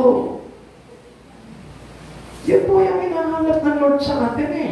Minsan nabigulang tayo sa pag-ibig niyo ko na pag-ibig sa Lord. Sabi nga ng kanta, ganyan na lang, pakita kasi ng words eh. Oo, nakaka-relate yung mga kabataan. Ano ba yan? Alam niyo ba yung kanta na yun? Pag-ibig. Mas ka, no? Totoo lang naman talaga eh. Di ba? Akala kasi natin lahat ng mga bagay na gustuhin natin pa pwede. Kaya nga, alam niyo, without the Spirit of God, without the presence of God, hindi mo mauunawaan kung ano talaga ang dapat. Amen? Sa'yo, para sa'yo, maganda yung bagay na yun. Eh, sa Lord kaya, maganda kaya yun? Ha? Hindi mo. Di ba? Sabi nila naman, bakit ganito? Ba't dito pa sa tubig na madumi sa Jordan? Bakit hindi lang sa ilog ng Damasco, palilinis sa tubig? Diba? Hindi siya nagpapili. Masabi ng Lord, keto. Sige, inublog mo sa madumihan. Oh. Ano ba yung simbolo nun? Di ba ikaw nga pumili na magkaroon ka ng keto? Ano ba yung simbolo ng keto? Kasalanan. Ikaw ang namili ng kasalanan. Ngayon gusto mo sa malinis? Ikaw yung namili ng karumihan. Gusto mo sa malinis? Amen? Kaya nga sinabi ng Lord, pinili mo yan, ngayon sumunod ka sa pamamaraan ko. Amen? Amen. Kaya nga sabi po dito, let us expect the blessings of God. Kung ano yung plano ng Lord, nandun yung pagpapala. Amen. Let us expect the Bible. Ibig sabihin, doon sa pamamaraan ng Diyos, nandun yung pagpapanibagong sigla ng Espiritu mo. Amen. At hindi doon sa gusto mong mangyari, hindi sa plano mo, hindi sa pamamaraan mo, hindi sa sarili mong kaisipan. Amen. Expect means faith. Faith, do works, and obey. Ulitin ko po sa inyo, pag sinabing expect means faith, pananampalataya sa Panginoon. Faith, do works. Lagi natin alam yan. May kalakip na paggawa, yung pananampalataya, at kaya tayo gumagawa because we obey God. And not obeying our own life, our own self. Kung susundin mo lang yung sarili mo, it is disobedient to God. Kung sinunod din na Aman na lumubog doon sa Damasco at hindi doon sa Jordan na sinabi sa kanya ni Eliseo, hindi siya gagaling, hindi siya marerebay, hindi mabubuhay ang kanyang espiritu. Diba? Kaya nakita nyo, amen na lang nasagot nyo. Bakit? Kasi tayo may kaisipan. Pastor, baka naman depende kasi itong planning way. Baka naman okay na sa Lord kung Sabado at Linggo lang ako. Isa na lang tayo eh. Basta, baka naman depende na kahit na basta nasa church ako, okay na, wala akong pakilaman kahit tulog ako. Di ba? Yung ba yung gusto ng Lord? Gusto ng Lord, kahit buyag ka, mag-church ka, gising ka. Amen. Amen. Amen. Sa tabi mo, kahit pagod ka sa trabaho, pagod ka kung saan, kahit nanghihina ka, nananabot ka, may problema ka, bigo ka man ngayon. Ha? Gusto ng Lord, sundin mo yung pamamaraan niya. Dahil pag hindi mo sinunod yung pamamaraan niya, ano sabi niya? Mabibigo ka. Amen. There is no victory to those who relied on His own strength. Amen. Tingnan mo ba natin yun? Ikatlo, Christians do not have revival because they do not recognize Him. Bisa, ito na yung pinagagawa sa kanila ng Panginoon, pero hindi pa nila ma-recognize. Ano sabi po sa kanya? Go up now and look toward the sea. Ang sabi niya po gano'n, deep your spirit on Christ Jesus, and the presence of God will indeed you. Amen. Amen. Una sabi po dito, they do not pray for it, they do not expect it, they do not recognize it.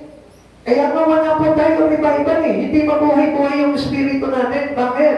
Kasi ayaw po natin talaga na i-live yung ating espiritu pagdating sa Panginoon. Ayaw natin buhayin. Simply, how can we live our spirit? If we do nothing to God, kung wala na gagawin sa Panginoon, ano sabi niyo po dito? After go again 7 times, ano sabi po dito? Pagkatapos na sabihin po ni Elias na umakyat ka, baka 7 beses, ano nangyari? A cloud the size of man's hand appear. Yun, lumabas na yung pag-asa. Lumabas na yung resulta ng pananampalataya, yung kayong persistent pagdating sa Panginoon, yung pagsisikap mo, yung pagiging intelligent mo sa paggawa sa Panginoon, nagkaroon na ng maliit na sign. Amen. Amen? Amen. Now, you see the sign? Ikaw, meron ka na ba nakikita maliit na sign sa mga ginagawa mo? Di ba parang wala? Para sa buwan. Bakit? Kasi sarili mo kung pamamaraan lang yan eh. Pero kapag pamamaraan na ng Diyos ang sinabi sa'yo, go up 7 times, go again 7 times. Pag ginawa mo yung bagay niyo, makikita mo sa ikapitong beses na paggawa mo, makikita mo na yung sign na mabubuhay na muli yung Espiritu. Amen. Amen. Amen. Unang Hari, chapter 18, verse 44, 46. Sa ikapitong pagtanaw, napasigaw ang utusan. May nakikita po akong ulam kasi nakinapalad na tumatakas mula sa dagat. Magmadali ka, sabi ni Elias, sabihin mo kaya ka, na ihanda ang kanyang karwahe at umuwi agad, baka siya ay hindi makaalis dahil sa ulan. Hindi natagal at nagdilim ang langit at sa kaban ng ulap lumakas ang hangin at biglang bumuhos ang malakas na ulan. Sumakay si Ahab sa karwahe at nagmamadaling patungo sa Jezreel. Lumukod. Minsan, ito yung nangyari. Lumukod kay Elias ang kapangyarihan ni Yahweh. Hinigpitan ni Elias ang pagkakatali sa kanyang David at tumakbo sa unahan ng karwahe ni Ahab hanggang sa pagpasok sa Jezreel. Tingnan niyo yung faithful ni Elias. Sabi niya, sige, ulit-ulitin mo, bumalik ka, may makikita kang sign. Nagabalad na ulap. Tingnan niyo mo, ay yung faithful ni Elijah. Pero yung faith na kapusan niya, wala eh. Lahat kong makita, sige, akyat! 7 beses, akyat! Di ba ganyan po yung mga spiritual leader natin? Sige na, go ka pa rin sa paglilingkod, kahit pinipigilan ka, kahit tinatamad ka, kahit pinanghihinaan ka, go ka pa rin, kahit nahihirapan ka, kahit wala ka sa kondisyon, kahit may karamdaman ka, go ka pa rin, kahit may problema ka, kahit naghihinaan mo na, go ka pa rin sa paglilingkod! Ay, it is the faith of your leader! It is the faith of Elijah! It is the faith of coming from God! Kung bakit na pinipigilan ng pastor mo, kung bakit tinutulak ka ng leader mo, kung bakit sinasabi sa'yo, huwag kang pinipigil sa paglilingkod. Why? Because it is the faith that flows from Him, my God! Amen! Ang Diyos yung nagsabi sa kanya na mananampalataya ka, extend mo sa kanya yung faith na binigay mo sa'yo, and then it will happen na ma-revive yung espiritu mo. If you recognize the presence of God surrounded you, even though it is a small sign or a hand-sized cloud yung dumating sa iyo, I tell you, that was the start of your revival. Amen. Hindi. Kung minsan, wala na, gusto eh. Ibang na ako eh. Pagod na ako. Hindi ko na kaya. Suko na ako sa pagbabawal nila. Nasasaktan na ako sa pagsasabi sa akin ng mga kamag-anak ko. Hindi ko na kaya. Alam niyo ba, mga kapatid sa Panginoon, minsan sumusuko tayo.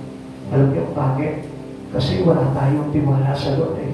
We cannot recognize God in our life. We cannot recognize the things that we do into the Lord. Minsan wala ka nang tiwala sa paglilingkod mo eh. Kasi nakikita ko wala naman nangyayari sa buhay ko. Kung kailan naglilingkod ako sa Lord, lalo pa ako naghihirap. Kung kailan ako naglilingkod sa Lord, nabigo pa ako sa pag-ibig ko. Kung kailan ako naglilingkod sa Lord, saka pa ako ginaganyan. Kapatid sa Panginoon, alam niyo ba? Hindi kasi yun yung sign ng Lord eh. Ang sign ng Lord kahit maliit lang, pero may pag-asa. Hindi yung gusto mo sign na walang kapag-asa. Ang sabi po dito, Elijah only needed a small sign to see the blessing. Maliit lang ang kailangan na makita ni Elijah. At doon makikita niya na yung laki ng pagpapala. Samantalang tayo, wala na tayong makita maliit man lang na ginagawa sa Panginoon. Lubusan natin tinalikuran na ang Panginoon. Dapat nga, ganito po yan eh. Small sign, big faith. Yung makakita ka lang ng small sign na galing sa Diyos, dapat doon lumaki na yung pananampalataya mo sa Lord. Dapat nga, yung pagtutok mo pa lang sa church, buhay na agad yung espiritu mo. Dahil alam mo, kakatagpuin ako ng Lord dito. Amen. Lagi na nagsasabi, Pastor, nung unang pumalik ako sa church, naramdaman mo yung presence ng Lord. Pastor, dito ko naramdaman yung presence ng Lord. That was a small sign. Pastor, dito ko na-recognize yung Spirit ni God. Dito ko na-recognize yung presence ni Lord. Dito ko na-recognize buhay ng Lord. That was a small sign that we need to hold. That we need to carry in our spirit. Dito ka na nabago ng Diyos eh. Dito mo nga naramdaman yung totoong paglingkod. Dito mo nga naramdaman na inayos ng Lord yung buhay mo. At ngayon, pinadaan ka lang ng Lord. Ito, the trouble times in your life. Ano sabi mo? Nawala na, naglaho na yung sign. Para mabuhay ang espiritu mo. Now, Ang tanong ng Lord, are you seeing revival? Itong oras na ito, nakikita ko ba na nare-revive yung Espiritu mo? Ano ba yung nakikita mo sa oras na ito? Kapatid sa Panginoon? If you do not pray for it, if you do not expect it, and if you do not recognize it, sa mga bagay na gustong ipangyari sa inyo ng Panginoon, anong makikita mo? Gusto ng Lord na sa oras na ito, may makita ka na, may maramdaman ka na, kahit na maliit na sign na mabubuhay ka sa Espiritu mo, dapat makita mo yun. Dapat nga itong oras na ito, masina na dapat yung Espiritu mo. Tanggal na dapat yung mantok mo. Tanggal na dapat yung alalahanin mo. Tanggal na dapat yung sama ng loob mo. Yung galit sa puso mo. Natiligan na sana yung sinungaling na umuudyok sa tenga mo. Bakit? Because you're singing for revival. Dapat ka itong oras na ito, lumulukso na yung Espiritu. Lord, salamat. Lord, nararamdaman ko na. Nararamdaman ko na, Lord. Yung sigla ng Espiritu ko. Nararamdaman ko na, Lord. Meron na pumipitik sa puso ko na nagsasabi sa akin, Jesus loves me. Jesus loves me. Jesus loves me. Yun na yung nakikipitok ng puso ko. Pag nararamdaman mo na sa puso mo yun, ang tanong mo niyo dito, do you recognize it? Nare-recognize mo na ba na dumating na sa puso si Jesus? Nare-recognize mo na ba na nandiyan na siya, nakapasok siya sa iyo? Kapag halimbawa, nararamdaman mo, parang namumugbo na yung mata mo, na parang mayroon nagpapatak na luha, nagabutil sa mata mo, it is Jesus, it is a sign. Kapag nakita mo na parang dinanaguman na yung dibdib mo, kinakabahan ka na. Iba na yung nararamdaman mo, kinikilabutan ka na, tumatayo na yung balahibo mo, naglalamig ka na, o nag-iinit ka na, o parang tumatayo yung mga alin mo. It is a small sign that the revival of God will happen to you. Pupuhayin ka na nga, Lord! Only recognize that small sign! Ito naman po yun! Dapat ka doon magpasalamat ka na, mag-praise ka na sa Lord! Dapat ka doon lumulog ka na, tumakayo ka na, mag-worship ka na!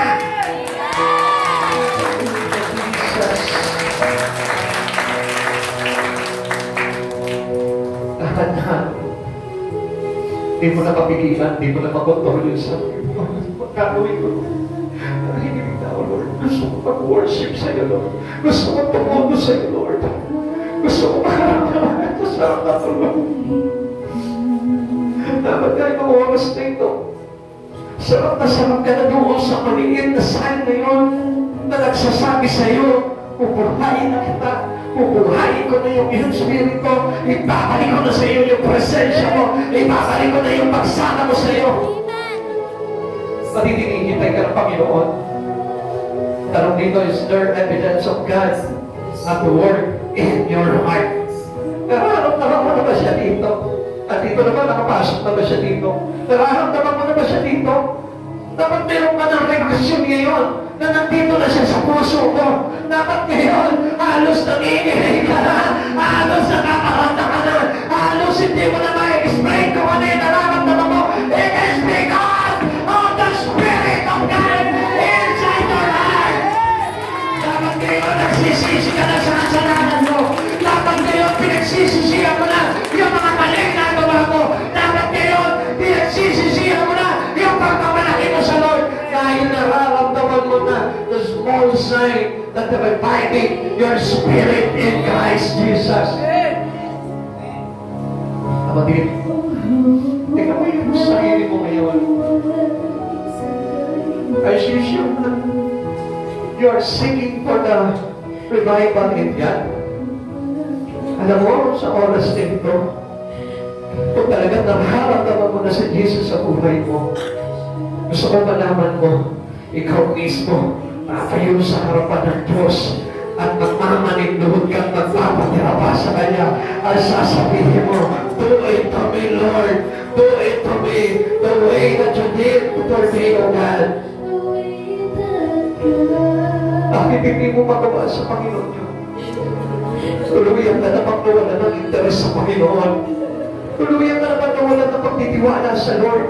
Dahil ang tinitignan mo ang tao. Dahil ang tinitignan mo yung kapwa mo. Dahil ang tinitignan mo yung kasamaan ng tao. Hindi yung kabanalan ng Diyos. Hindi yung pumipintig ngayon sa puso mo. Which is the presence of Jesus!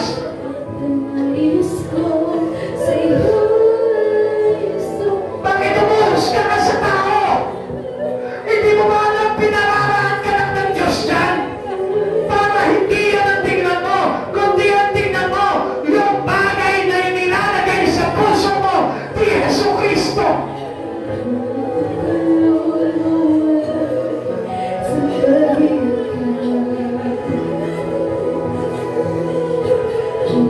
Find the small sign in your heart.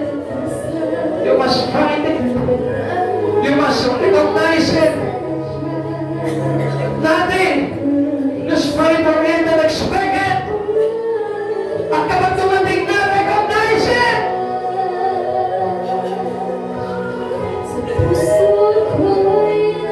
Pagsisihan mo, kapatid, yung kawalan mo ng interes sa Diyos. Pagsisihan mo, kapatid, yung iyong pagmamatigas sa Panginoon. Pagsisihan mo sa oras na ito, dahil ang Diyos handang ayusin ng Panginoon ang buhay mo. Kapatid, walang hindi nagpakumbaba sa Panginoon ng pinagpaalam. Lahat ng mga nagpapakumbaba sa Panginoon, pinagpapaalam ng Diyos. At wala namang nagmalaki sa Panginoon na nagtagumpay sa buhay niya. If you know God perfectly, isang bagay ang gagawin mo sa oras na ito. Umiyak ka sa Panginoon, umiging ka ng tawan. Hindi ka naman masamang tao eh. Hindi ka masamang tao. Meron lang nagpapasama sa'yo. At yun ang dapat na huwag mong paniwalaan. Si Kristo na bumubuhay sa'yo. Si Kristo na nagpapanumbalik sa'yo. Yun ang pakinggan mo sa oras na ito. Because you have a great chance. When the sign is coming inside of your heart,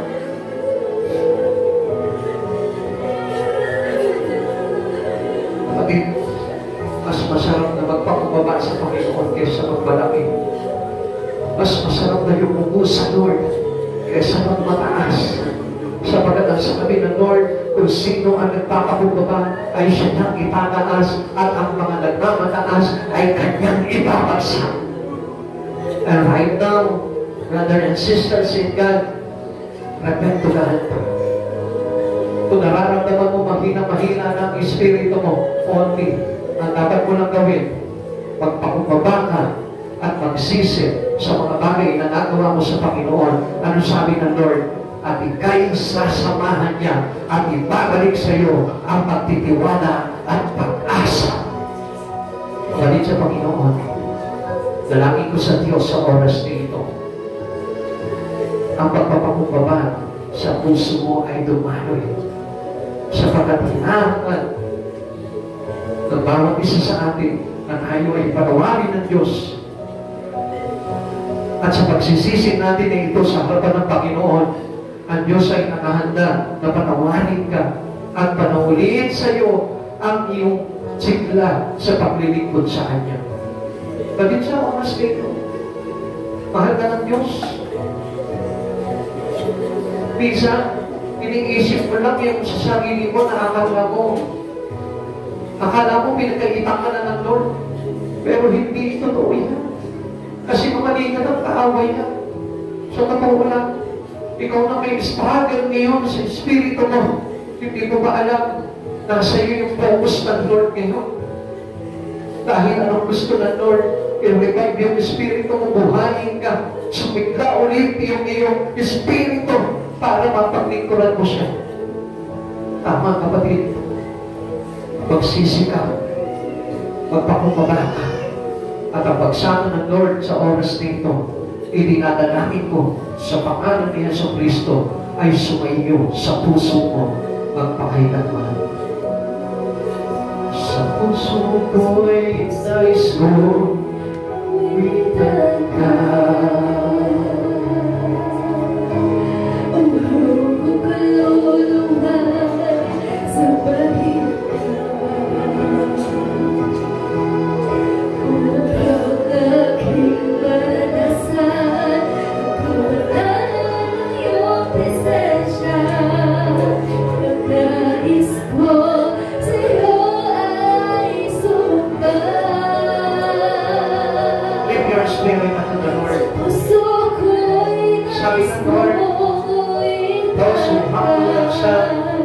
believe and those who is proud.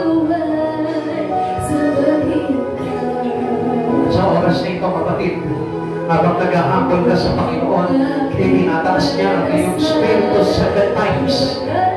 7 times He will raise you up. 7 times He will lift you. 7 times He will raise your life.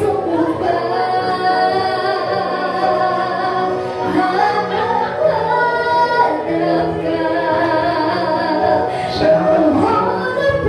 Thank you, Lord. Thank you for giving us a chance sa lahat kami. Binigyan mo ng pagkakataon sa oras dito.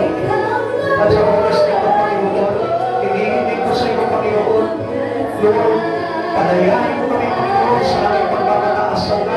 Palayain mo kami sa aming pagkakasala, Panginoon. Palayain mo kami, Panginoon, sa pag-aalipin ng tao, Panginoon. Palayain mo kami sa kasinungalingan sa pagkasulat at sa pangalan ng Panginoon Jesus, kung pagpapakumbaba yung mga anak mo, Lord, na sumusunod na nagpapakumbaba sa iyo, Panginoon, at humihingi ng tawad sa lahat ng aming mga pagkakasala.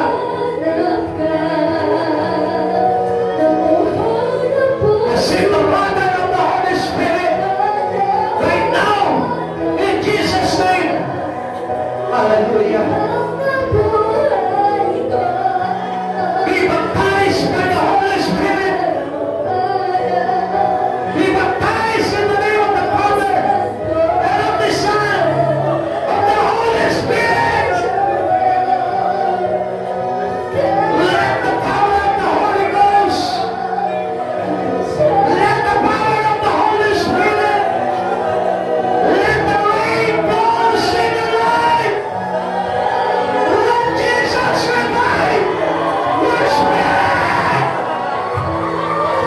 Let Jesus revive your soul. Let Jesus revive you. Let Jesus revive you. Let the power of the Holy Ghost run in your life. Hallelujah. Jesus. Jesus. Jesus. Jesus. Let your spirit fall down on us, O God. Let the spirit fall down on us, O God. Fall on us, O Lord. Fall on us, O Jesus. Fall on us, O Jesus. Fall on us, O Holy Spirit. Fall on us, Holy Spirit. Fall on us right now, Lord. We are a sinner, O God, who repent of our sin. Hallelujah. Hallelujah, Jesus.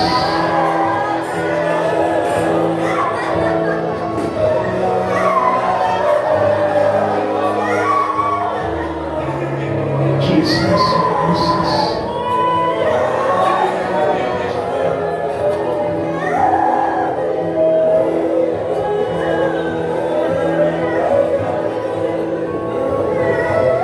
Naman ikaw, Lord.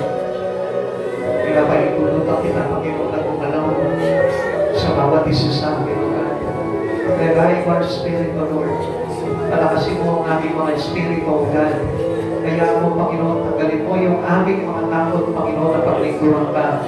Alisin mo po sa amin, Panginoon, ang pangamba. Lord, sa mga bagay, Panginoon, sa alalahanin namin sa buhay nito, Lord. Panginoon, buhayin mo ang espiritu ng bawat isang, Lord.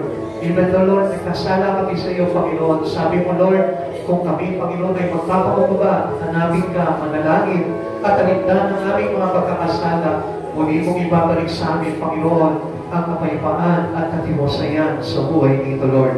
Panginoon, nagpapasalamat po kami sa buhay ng bawat isa, O God, sapagkat itinulot mo, Panginoon, na pumasok sa amin ang espiritu ng pagpapakubaba, Panginoon, sapagkat alam namin na sa oras nito, Lord, every one of us, humble our life, humble our spirit into you, Lord, at alam namin nakikita mo ang mga bagay nito, Lord. Alam namin, Panginoon, wala kaming may pagmamalaki sa iyo. Alam namin, Panginoon, hindi kami tatagumpayin laban sa iyo, Lord, dahil ang katagumpayan ay nasa iyo, Panginoon, ang buhay ay nasa iyo, Lord, ang kaligtasan ay nasa iyo, Panginoon, at sino kami, Panginoon, na na lalaban sa iyo, Panginoon Lord. Hinihiling ko, patawarin mo, Panginoon, ang aming mga kapatid, Panginoon, na narito ngayon, Lord.